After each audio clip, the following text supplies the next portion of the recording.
I come from Tonga. I was born and raised in Tonga, so I didn't get to experience what most of the youth that are currently my age, they've experienced discrimination, racial slur here.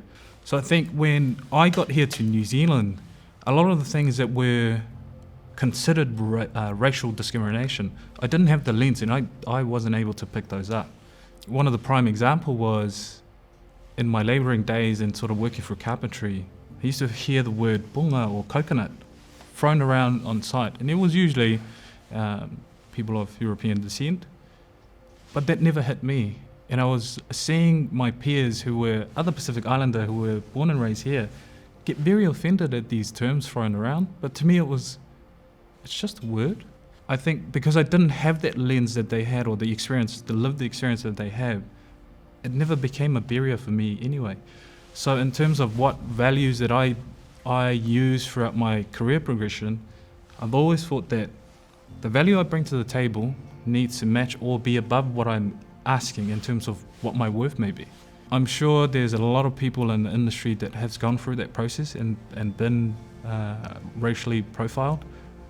Me personally, because I didn't have the lens, I wasn't able to pick it up. I'm still unable to pick those up.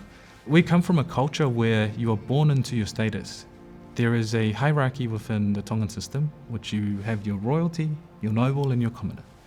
And if you're born into one of those area of structure, you take on this responsibility purely based on that status. And I think one of the biggest issue that we're finding as Tongans here in New Zealand is that we haven't disassociated ourselves from that hierarchy that we come from. That way of life is now transformed into the workplace, where whoever is the boss, in a sense, has now become this hierarchy that we've fallen in line with, and we're grateful.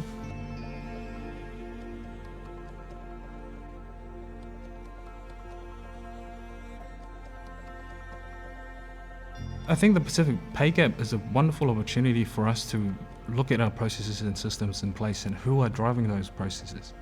Part of the biggest thing that I look on in terms of solution for how do we deal with this is that we as Pasifika need to drive more workshops, more initiatives ourselves to bring in these people who are going through the system, finding it very hard to navigate those, the system that they're in, and are getting paid less. We need a cooperation between the organisation and the person, in the sense of where have we gone wrong? How is it that I'm getting paid less than the guy sitting next to me who's not of Pasifika descent, but he's getting paid more, we're doing the same level of job? Because that will reveal more about the system that we're navigating in, but also gives us a bit of a pathway for those coming into that space, so that we may pass that on to them and say, hey, here are the steps that you need to take. And if the system is providing a bit of difficulty, here are some alternatives. We'd like to look at values and performance and set that as our metric, but what are we doing in terms of the humans that are working for our companies?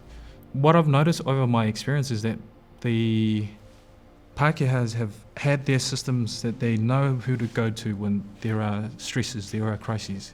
But for Pacific and Māoris, we don't have those avenues, or we're not told about those avenues. Cultural approach to how we deal with mental health look vastly different to many different cultures. I get to deal with a lot of mental health issues, and a big part of my management strategy is mental health. That I drive performance by dealing with the human first. If we're all catered towards performance, people that come into the job site, they are already there because they possess the skill sets necessary for them to be there. How do I improve on that performance? I deal with the human. But if I get to create an environment where he belongs to a bigger team, he can see a bigger picture than just what he's doing. If I was to say anything to encourage anyone, it would be to refer back to why we've ever migrated across the ocean anyway. Regardless of what was the incentive, I for myself know that I came here to chase a better dream. And not just for myself, but for my children and the generation after me. So if we truly want to live this dream, we need to be involved. We need to be involved in these changes, because if it doesn't affect us, it will affect our children and their children.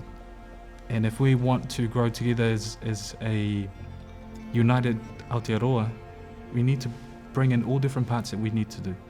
Putting it all in one talanoa so that we may be able to come up with better solutions is better than a couple of people sort of searching through the dark of assuming this person might be wanting this or this person might be wanting that. We need to know what it is that you're going through and how you're dealing with it, so that we may come up with a solution that may help you develop not only your personal skills, but your professional skills. And that's something that we can also pass on. You know, the beauty of coming from the Pacific Ocean is that our ancestors were one of the greatest navigators and orators of the moana. And if we're true to ourselves, we will challenge the moana again. And this is how we do it. We get part of these discussions, we get part of these encouraged. I'm a big proponent of mana, and this is our mana. We need to come together, we need to find better solutions, because obviously it's not working. And a big part of that evidence is through the stats that we belong to. So if we want to improve, we need to be a part. So, yeah.